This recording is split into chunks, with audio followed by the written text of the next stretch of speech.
to make your life just a bit more manageable. Remember, the tools and the tidbits that you pick up on this channel are purely educational. They can't replace therapy, but with some practice, they can help you along in your daily life. So let's get started. Today is going to be a little bit of a short video. We are going to be talking about guilt.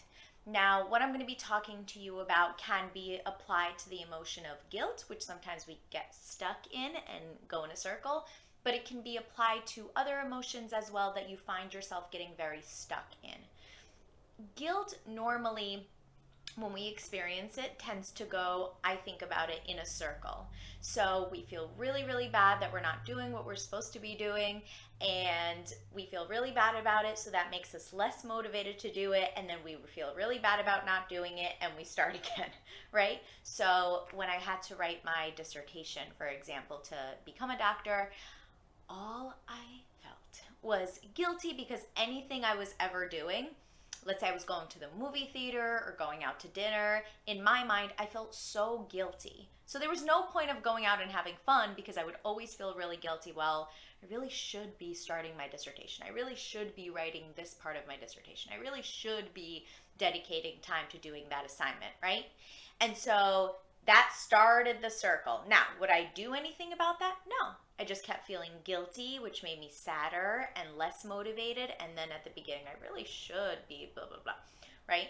So I don't know if you guys experience that as well in terms of guilt, whether it's about things that you're having to do, certain commitments, going somewhere where you didn't go, doing something that you didn't do, right? It kind of goes in a circle. And so all we're feeling is this really heavy emotion, but it's not really getting us anywhere, right? Instead, I want you to think about guilt, or the emotion that you find yourself being stuck in. Instead of having it be circular, I want you to start thinking about it as being linear. So think about guilt as a potential to actually be productive. Because if guilt is linear, then let's say with my dissertation, I feel really, really guilty about that. So I decide I am going to go enjoy that movie right now, but tomorrow morning I'm going to write one paragraph. Okay, now not only did I close that loop and make it linear, but I made guilt work for me. I made it very productive, right? So when you are finding yourself feeling stuck and feeling guilty and going in a circle, I want you to say, okay, so what's one thing that I could do about that? And when you do that thing, you're gonna, okay, first of all, you started the thing that you're avoiding in the first place or feeling guilty about, or started to address it. So it already feels not as big of an emotion. And second of all, you're actually doing something about it, right? You're subtracting from that guilt by actually doing something about it. So again, I want you to think of how in your life, think about when you felt really, really guilty about something and how it just went in a circle, in a circle, in a circle, and how you could have made it linear. What is one thing to get rid of some of that guilt that you can actually close the loop on and you could actually make productive?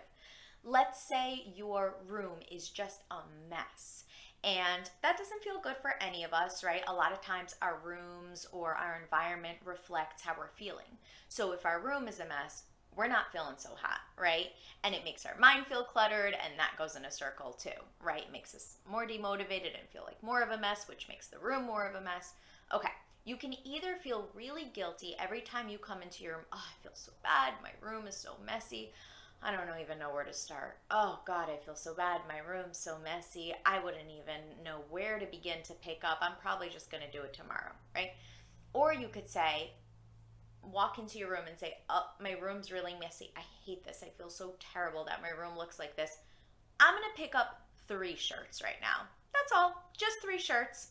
And then that's going to be the end of it. I'm going to feel good about it until the next time. And the next time you go into your room and you're feeling guilty, what is another thing you could do that instead of circular, it can be linear? Okay? Give it a thought. Think about the things in your life that are keeping you going in a circle and how you can try to make it linear instead. What is one thing you could do to make it align rather than a rut that you're stuck in, that you're going back to the beginning over and over and over again? And these little things that you could do that make it linear, they really start to add up. not only does it create motivation, but also you start to chop away at the thing that's making you feel so bad in the first place. But instead of being like, okay, it's either 100% I fix the thing I'm feeling guilty about or it's nothing, no. You could do 5% of the at a time, you could do 10% at a time, but at least it gets you to a different point rather than back at the starting point. Okay? Give it a thought, give it some practice. Think how you could make the circular things linear in your life. Jot just a couple of things down to start and go from there. You got this. See you guys next time.